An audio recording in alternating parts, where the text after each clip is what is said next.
Yeah, well, we're seeing the frontal system move over the western parts of the state at the moment. Seeing some quite a bit of thunderstorm activity developing, so we have got a severe thunderstorm warning out for some western parts and central districts, particularly the mid-north and Flinders. There is potential there for some severe thunderstorms to move into Adelaide later today, but we'll keep monitoring that. But the real focus is with the winds, so we are seeing the winds picking up from the west, initially in the northwesterlies ahead of the front, and then we'll see those winds come from the southwest behind the front. Also, we'll get a secondary burst of really significant winds. As I said, we've got storm force winds forecast for western coasts and the coastal fringes. So as that low develops, we will see those winds pick up and producing very significant winds over the west. So we do have a severe weather warning out for that area at the moment, and that will slowly extend over central parts, particularly again the mid-north and Flinders districts later this evening and into tomorrow morning. So yeah, we're looking at the winds today, thunderstorm activity today as well, and then we're looking at a stronger burst of winds starting from the west later today and extending east overnight. As far as the rainfall goes, we are looking still at pretty significant rainfall, particularly over the Mount Lofty Ranges and the mid-north area. It falls generally in the 20 to 60 millimetre range, but we could see falls up to 100 millimetres over the Mount Lofty Ranges, which is going to have a significant impact as far as flooding goes. And we're looking, we'll see that rain activity just clearing out, easing off quite quickly during tomorrow afternoon. So the main focus is really this afternoon and evening and into tomorrow morning, and then easing off during the afternoon. The low position has moved slightly north, so the wind impact on Adelaide looks like it's now going to be less than what we were thinking over the last couple of days.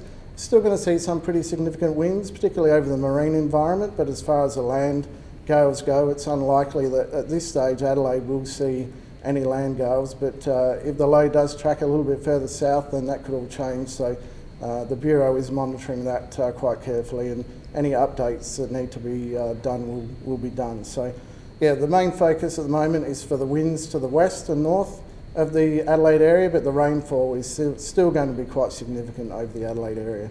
Vince, is it fair to say then that it's a movement feast still, that Adelaide might avoid the brunt of this, and I guess that's where the largest population is. Yes. But it could still be as bad as your first tip. When will you know?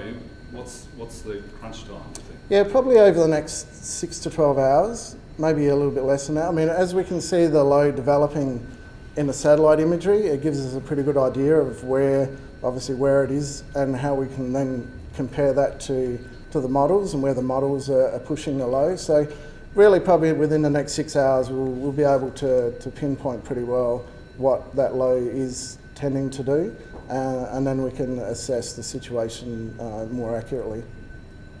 So would you say is there any relief from this change that might not see Adelaide hit as hard as you first thought? Well, it's looking that way, that it's likely at this stage that Adelaide will, I think the rains will still be significant, but the winds, when we're focusing probably yesterday on what the winds were doing, it was looking like Adelaide was going to get hit pretty hard with particularly the southwesterly winds behind the low. But at this stage, because the low has moved a little bit further north, the focus of those winds is now further west and further north. So at this stage, it looks like Adelaide will probably still see some winds strong to gale force, but not as strong as what we were thinking yesterday.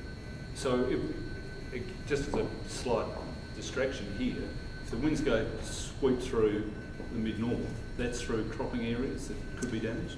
Well, it is. So we're looking at, we're likely to see land gales over some of those areas, over Eyre Peninsula and the mid-north and Flinders areas. The rain might be good for them, but the wind isn't. No. So they're looking like they'll get, particularly over the mid-north, some pretty substantial rainfall and some very significant winds, particularly overnight tonight and into tomorrow morning. What is the advice for residents in that Mount Lofty area? What time are you expecting that severe rainfall to hit, and what sort of impact will that have? Yeah, look, we'll probably start to see the heavier rain later today. If we get some thunderstorms, we could see that during the afternoon. But looking probably likely to see the most significant falls starting to develop later this afternoon into the evening. So it's really, once you start getting that initial rain, that'll just saturate the catchments again. Once you see those catchments saturated, any really heavy rainfall we see overnight into tomorrow morning, that's when we'll start to see the rivers rising and more likely to see some concerns as far as flooding goes. Is it extra concern given that they could be rising while many people are asleep?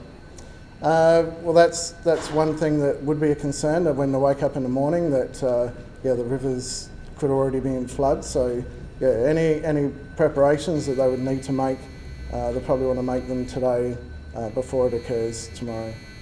For the SES,